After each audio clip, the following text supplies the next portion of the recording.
I've been known to spit the flows and make it shaky, shaky thing. Poppin', lockin', stoppin', let it hang. Watch us as we drop this hip hop, it's like it stings. We make the whole room drop and everybody sing. We want the funk.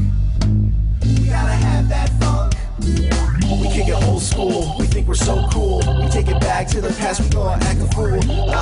Enough jumps, the middle finger make my... Hello and welcome to Sports Buzz, the Fanatical View. I am your host, Scott D. Lewis, here in studio doing a taped show in the Comcast Cable Channel 23 studios. Easy for me to say. Yeah. On this, we haven't had a live show in quite a while. Well, I know. We've been complaining about it. We haven't even been here in a couple weeks, but we are here doing a tape show on this August 26th in downtown Denver, Connecticut. A lovely day, as a matter of fact. It's beautiful now since we got rid of all that high humidity. Believe me, I know all about that heat. I was outside melting. I was melting last night after that rainstorm that wiped out all our power. The rain was nice. I finally showed up about 24 hours late. Yeah. Thank you, weatherman. I didn't water my garden because of you, but I finally got that rain last night, so that was good. But we are here doing a tape show for our show that airs Thursday evening, 6:30 to 7, re-airs Fridays, 1 to 1:30. You already heard the voice, and he is back. I'm back. My right-hand man, Mr. Bob Rudd Jr. I'm back from vacation. Vacation and all other things, wherever he's been. And there we see him. He's also back working the crossing guard. Back working Monday for school's back in session, and that means Bob's back to work, and he's back here with us, so that's a good thing. His show Spotlight on. Oh, and there we see the production assistant extraordinaire. Looks like he was trying out for the Black Rock Social. Wants to be part of the percussion.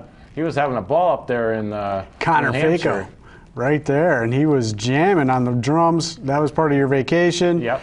So that was a good shot right there. But Bob's show Spotlight on Tuesdays at 9, Wednesdays at 12. Mr. Mike Toohey is in there with Connor. No Met Maniac McFadden tonight, so Toohey's got his hands full, but thank goodness Connor's here to save the day. Mike Toohey's show Expose Cinema Friday nights at 9, Wednesdays at 1. We're all set to go. Last time we were here a couple weeks ago, we did pretty much an all baseball show. We heard from some of our fans who basically, quite frankly, said it's a little bit boring when you talk just baseball throughout the whole show. We know there's only a handful of them out there, but, I know. But the few that are watching said, how about mixing it up? I mean, my Mets are doing I know, Bob, but I'm all about it. I need to please the fans. I know you need to please the fans. So we will talk baseball, but we will probably mix things up because I'm all about it. The fans come first. That's why we're called the Fanatical View. We do the fastest 30 minutes. That's correct. That is correct. All right, but we'll get right into the baseball because that's where it's at, and it's still about the Amazins, the Mets. M-E-T-S-S, Mets. Wow. 2-3 weeks ago we were here, and they were playing very well then, but now they opened up a 5.5-game lead on the Nationals, and they are in cruise control, Bob. They've been 12-6 since they were 57-50 last time we were here. They are now 69-56, opening up a sizable lead on those Nationals. This week they've been beating up on the Phillies. We see Met fans traveling as well. We saw them out in full force in Colorado when they were beating up on the Rockies this weekend. Then last night they were out in full force in Philadelphia the last couple nights, and they were beating up on the rival Phillies. And Larry Bowen, none too pleased. No, he was a little miffed last night. A little dust up during the game last night as they won 6-5. How about the night before, though? The power surge that started in Colorado continued. Oh, yes. 8 home runs, including one by the return of David Wright in his first at-bat since... Captain is back. Basically all season he's been out. He comes back, his first at-bat, first pitch he swings at. Home run, and that was a part of an 8-home run onslaught down there in Philly. So they are putting it on Philadelphia as they got 2 more to go. They got tonight, and it's a 4-game set. So they'll look to continue that roll. They won 5 in a row. They're maintaining their lead over the Nationals. They only have the 1 series left against the Nationals, so the Nationals are not going to be able to gain much ground in a head-to-head situation. Nationals sitting at 63-61, the self-proclaimed best team in baseball. They were saying, they're having that give me your rings. They did not do that. It was, maybe they opened their mouth a little bit too much like they did 2 years ago as well. They never learn down there in D.C. But it's the Mets right now rolling, and the pickup of Yoenis Cespedes, Bob, you got to be happy about this. Yes, I am. Very happy. I mean, out in Colorado, he hits 3 home runs. He was straight up killing it. And, the whole team as a whole scores 14 runs in a row, back-to-back games on point right there. I mean, the offense, which was stagnant early in the season, I'm just saying. Yeah, I mean, they are pounding it right now. Let's put it this way. Every night they're going ham, Bob. At the beginning For of reals. At the beginning of the All-Star break, the Mets were just about 500, if that. But then after All-Star break, everything just took off. Well, they made those few trades we talked about the other week. It balanced out their offense quite a bit. Gives guys like Granderson a little bit more pitches to see because he's not the only guy with a big bat in the lineup. All of a sudden, you got clutch guys, coming up with hits all over the place, and we know their pitching is great. Oh, the pitching staff. This is the best pitching staff I could almost say since '86. Since '86, when they were loaded. Yeah. So I don't know. I still think you need to, stay calm, cool, and collected. Don't get too far ahead of yourself. Let's put it this way: when the end of September, first week of October comes, then we'll talk. Right. If we hit playoffs, that's all I care. It's going to be about the playoffs. We know, that's when it's going to matter. But right now, with the way the division stands, and we had talked previously too, the wild card is still really not the best option for them. So they have to maintain the lead and win the division, because teams like the Cubs and the Pirates, they're killing it too. They are all about it. The Cubs have been right banging the ball. I mean, it's the first time the Cubs have had a winning season. They are 18-4 in August, Bob. Yeah. The Cubbies doing quite well at 73-51, a couple of games behind the Pirates, who have the top wild card right now. Right. And the Pirates are 4.5 behind St. Louis, who just keeps rolling at 80-45, top team in all of baseball. So St. Louis is looking real good, but the Pirates are right there, and the Cubbies are right there. The Giants are in almost a desperate situation if you talk strictly wild card. Yes. The defending champion, San Francisco, but the Dodgers really are not playing that well. No, Dodgers have been having a somewhat mediocre. So 68-56 are the Dodgers. Giants 2.5 behind them, as they have fallen way off the pace. 8 games behind the Cubs for that second wild card. So they now have to concentrate strictly on the Dodgers in first place in the NL West. And the Cubbies did actually beat the Giants last night in their first game of a 3-game series with them, 8-5. So, interesting things going on in the National League. The Mets got my Red Sox this weekend after they finished with Philly at home. We had a little good luck. Well, it should be 3 wins for you guys, Yes. the Red Sox stink, Bob. I know. They played a little.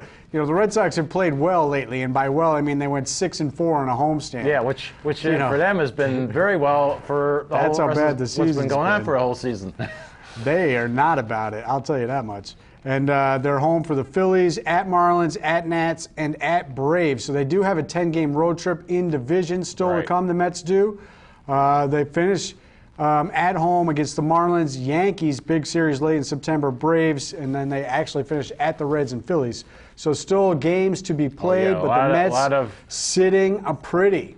When we were here last, you were not here, Bob. I sat here and said pretty confidently that the Yankees had the division all wrapped up. McFadden was not so sure, even though they were sitting on a 6.5-game lead at the time. And I did not trust Toronto. The Bronx Bombers are in second place. place. Toronto swept the Yankees that weekend after we left. And since then, it's been a little bit of a struggle for those Bronx Bummers, as the offense was rolling at that time, and they had scored 90 runs over a 10-game period leading up to that last show we did. But they have gone 9-11 to fall to 69-57. Yeah. So they are 1 game behind Toronto right now, who is at 70-55. They still have 7 games remaining against the Jays. Yankees have got a lot of injuries too right now. CC's hurt. Teixeira's been out. He was back in. Ellsbury didn't play today, as they lost again to the Astros 6-2 after last night getting pummeled in the stadium, the house that Aroyd built. Yeah. And there was a dust-up when the Astros pounded them 15-1. I thought we were going to have some fisticuffs last night. Carlos Gomez straight up He was about it last night, and he was not about it when the Yankees were telling him to pipe down. He told them, shut up. And then he came back in his next at-bat and hit a 3-run bomb. Yeah. So he backed it up after he jawed with them, and he was killing it all the way last night.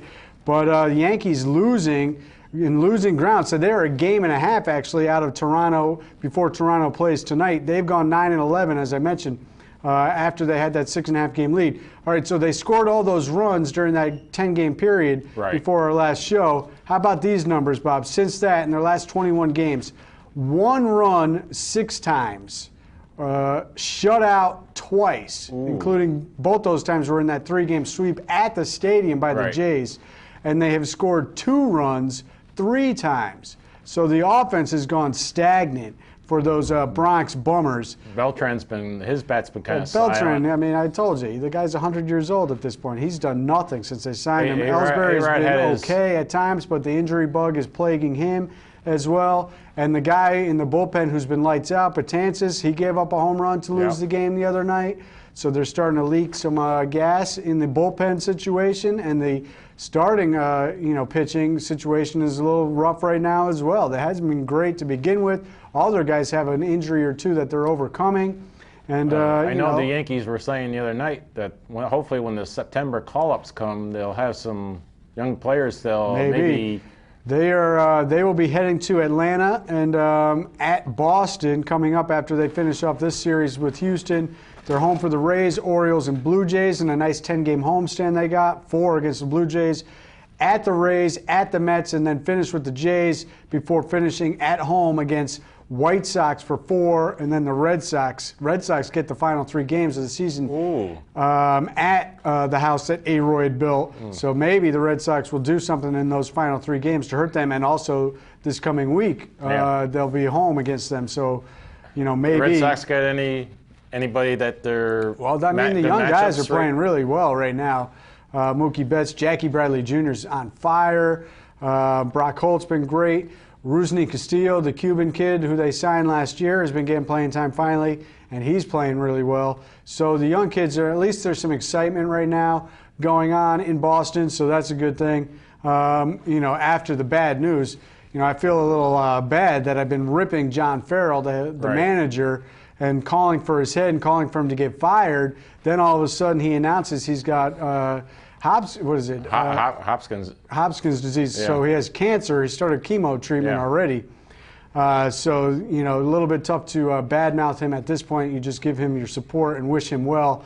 But it'll be interesting to see what happens, how they play that out, because I think, they probably were going to fire him. They fired the general manager, Ben Cherington, and brought in Dave Dombrowski, the guy from Detroit, to be the new president of operations. So there's shakeups all abound, but will Farrell be getting sick have an effect? I don't know. The rest of the AL picture, Kansas City and Houston still the top 2 teams, 77-48 and 71-57. Houston 4.5-game lead over Texas. Texas has the second wild card at 64-60. So the Yankees still in good shape. About 4 games up on the wild card, but they need to maintain that. Twins, who I don't trust, at 64-61. Angels 64-61. Also, they've struggled. Orioles and Rays 62-63. Yeah, what's the matter with the O's? Which just makes it all the worse that the Red Sox are miserable 57-69 when you think Bucks about. O's have been kind of mediocre this year too. I mean, there's only 4 teams over 500 fighting for a wild card right now, and the Red Sox could have been one of those teams if they had played, at all up to their potential.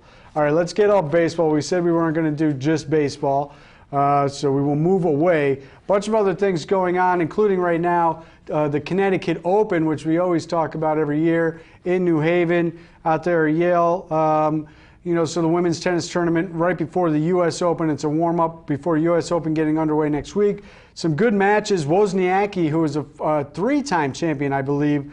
I know at least 3. I read somewhere that she was a 4-time champion. I think she's only 3. Right. She's in the mix, though. She won her first match, and she's ready to go. There we see Madison Keys, the American. She's playing the defending champion Kvitova tonight in a big-time matchup. So we see how she does. And Radwanka beat the other American girl who did well at Wimbledon, Coco Vandeweghe. She knocked her out. Right. Didn't have a good set. I was a little disappointed that Simona Halep pulled out with an injury. She won this thing a couple years ago. She has struggled this year, but she did make it to the final of the most recent hardcourt tournament this past week. I think she pulled out just because she was probably wanted to rest for the U.S. Open after making it to the final. So we didn't get to see her.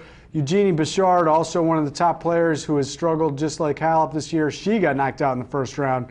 The interesting thing I noticed about Madison Keys, the young American girl, being coached by Lindsay Davenport. Ooh. Nice old name from Women's Tennis Past. That's a blast from the past. Players. Yeah, good player.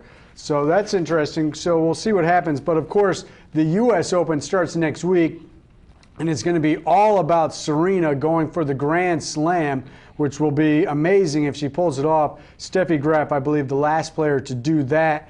And then also, interestingly enough, Roger Federer, and I watched part of this match on Sunday, he beat Djokovic in the final of the most recent men's hardcourt tournament, and he played extremely well in this match. So Federer has not won a slam in about, I believe, almost pushing 2 years, a year and a half. Yeah, I was going to say about. It's been a while since he's won a final. He always seems to be getting to the quarters and the semis a lot. And then he seems like to run out of gas when it comes to the. Djokovic is the guy who's knocked him out recently when he's made it to finals. But he did play really well just this past Sunday, so we'll see how he does. And can Rafael Nadal regain his composure? He keeps getting knocked out of tournaments early, having a miserable season. Rafa is. Which will not make my wife happy. We know she's a big Rafa fan, and I did not she know thinks that. that I take too much glee when I tell her that he loses. But I'm just telling her the results. I'm serious. All right. Anyway, so some other interesting things. We know I'm all about it when it comes to international events, Bob. Okay, what's up? Track and field world championships going down. The American Justin Gatlin was having the best track and field season of any man on the planet, but it came to the 100-meter championship just the other day, and I made sure to tune into this as well, flipping back and forth between that Federer-Djokovic tennis match, and did catch this event. The man to beat still, Usain Bolt, and as the announcer said quite fittingly, he has the perfect nickname, Lightning. Because when lightning strikes, you never know when it's going to hit and where it's going to come from. And everything it strikes is burnt like toast. And Gatlin was burnt like toast at the wire. It was a photo finish. Usain Bolt, the Jamaican, gets it done. Another reggae boy getting it done. And he will be the man to beat next year, 2016 Olympics in Rio. He staked claim to his third, count 'em, Bob, third time 100-meter world championship. Only Carl Lewis and one other guy had done it too, so only 3 guys have ever done that before. 3-time champion. That is impressive because these events only happen every 4 years or so, so that means it's a long time spread out. And he's a 2-time Olympic champion, so he'll be defending that title as well. He did make it to the 200-meter championship as well. Those results are not in yet, so I don't know as we are taping this what will be. Maybe he'll get a 200 this year at the championship as well. Usain Bolt, lightning striking once again. Gatlin, really quite an interview he gave afterwards. Very emotional, quite upset. He's been dealing with a lot of rumors. There's a lot of doping scandals going on in track and field right now. He's 33 years old, getting older, getting faster, which raises questions. He had to answer those questions. And he said quite simply, with tears in his eyes, I'm just proud to be an American. It was a pretty touching interview he gave, actually. And he says, I wake up as Justin Gatlin in the morning, go to bed as Justin Gatlin. I know who I am. Let the people talk. I'm clean, basically, is what he is saying. So it was a good event. It did feel bad for him coming up just short after the great season he had. But, Usain Bolt staked claim to that another championship. So it was pretty good for him. Other big international event that took place while we were gone, the PGA Championship. Yeah, it took place in Whistling Straits in Wisconsin. Second of the American events that had a course that was styled after a British Open course. they had all the sand traps and all that stuff. Very nice-looking course. There we see Spieth, who was looking to get his third major of the season. And this kid, even though he lost this one to Jason Day, who set a record with finishing minus 20 in the tournament, which beat Tiger Woods' best at minus 19 in the British Open at 2,000. Tiger Woods, oh, by the way, missed the cut, yet about 100 articles were written by him by the media who just cannot get off that Tiger Woods. I'm not about it. I am not about it, Bob, anymore. Stop with the Tiger Woods. I've been pleading to the media, stop it. But they just continue to write his story, even though we know it's been 8 years since he's won a championship. Right. And he misses every cut at the majors this year. But anyways, Jason Day, minus 20, record-setting. And Jordan Spieth, I mean, unbelievable. He moved to the number one, taking over the spot for Rory McIlroy. He came in second here at the PGA. He was one stroke off the playoff, getting into the playoff at the British Open. The guy has played amazing. One of the best seasons I can recall, really, ever. So hats off to him for his competitive, values, basically. He just does not give up, keeps fighting, and coming from behind, getting himself into the final groups in the last day of these majors. But Jason Day, who we saw at the U.S. Open go down with that case of vertigo. Right. And even though he had that case of vertigo, he had a share of the lead after 54 holes as he fought that off at the U.S. Open. He did falter in the final round. He's had 6 top 10s since 2010. This year he was tied for the lead after 54 holes twice at the Grand Slam, so good for him. The man coming from down under, Australia, getting it done. He's a good guy on the tour that a lot of people like. One of the many young players that the media should be concentrating on with these new rivalries going on. McIlroy, Dustin Johnson, Spieth, Jason Day. Tons of young players out there playing well, but yet they continue to concentrate on Tiger, who is not on point. He's not killing it. No. I mean, what more do we got to say? He's not going ham. Get off his bandwagon, because everybody else would love to and just concentrate on the other players. Hey, can we switch a little bit of gears? Speaking of gears, how about racing? Yeah. The Middletown kid, Joey Logano, wins his third race of the season at Bristol. This is also, I believe, the third time he's won at Bristol as well. We know he started the year with the Daytona 500, which set him up greatly for the entire season. We're a couple weeks away from the championship, the Chase, to get underway? Chase be coming soon. And there's new rules involved with the Chase this year, right? More racers in? Yeah, more guys in, more. And we'll have to check out the standings. My guy, Tony Stewart, not doing so good.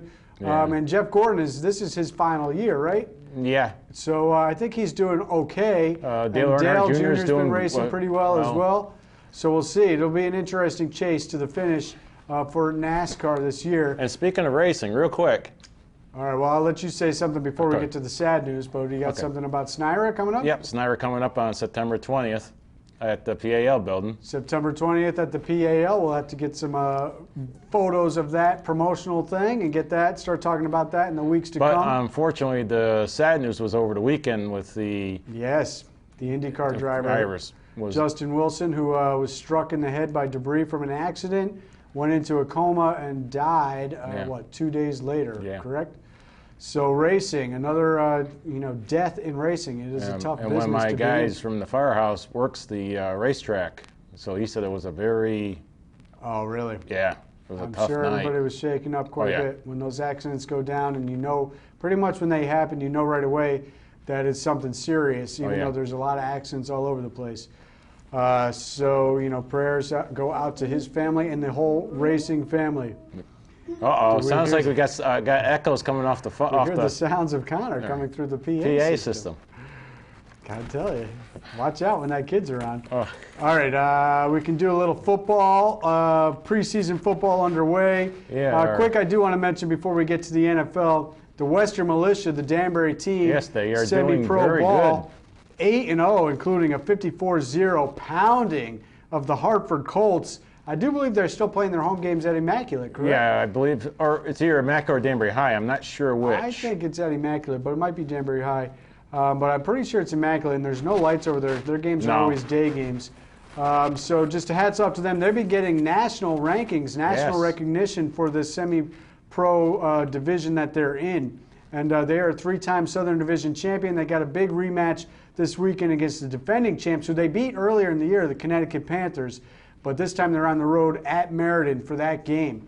So if you're into football, you're getting ready for the NFL, you want to check out some semi-pro football on the local scene, the Western Militia are the team to watch. They are a pretty good team. They're all about it when they hit the field, crushing teams all over the place. NFL, I'm not about it when it comes to a Roger Goodell. We already know that, and the whole Deflategate saga, which we are waiting for a ruling from the judge.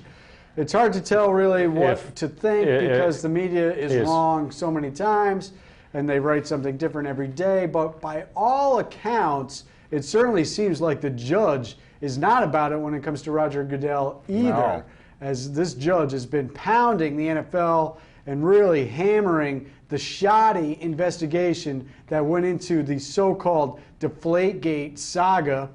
And I am fully on board with saying I believe nothing absolutely took place whatsoever at this point. I do believe the whole thing is I'm to the point where I don't even care anymore. Yeah, nobody cares anymore. It's been 7 months since it happened. This is, we'll get deeper into this, and I'll dive into my conspiracy theory, which is it's all about entertainment for the NFL, keeping people tuned in for controversy. They don't care whether it's, players beating wives, gun possession by players, all this stuff. Now they drum up this thing with Tom Brady. Yeah. It's all about keeping people tuned in when the games aren't actually happening. Wake me when the season starts. Yada, yada, yada. How about that Geno Smith story, though, getting punched in the face by a teammate? We got to get into that as well, Bob. But I do believe we are running out of time. Hey, we're down to about a minute. Oh, we do have a minute. So Geno Smith out for the Jets, Jets. They do have their defense back in place, the secondary with Revis leading the way and Cromartie coming back as well. So fans are excited about that. And some fans were pretty excited that Geno did get sucker punched by that linebacker who was then cut and signed by their old friend Sexy Rexy Ryan up in Buffalo. Wasted no time we're getting him. There were a lot of changes too. I mean, we got Vic going to the Steelers. What's the deal with your G-man, Bob? JPP? How many fingers does he have on his hand? Can he play? I don't know. He blew his hand off in a fireworks accident at 4th of July. What is he doing? I don't know. I mean, is he ever going to tell them what's going on? All right, we are out of here. Thanks for tuning in. We'll see you next week. I don't know what the schedule is next week. Hopefully we'll be here, and we will see you then. Yep. Take care.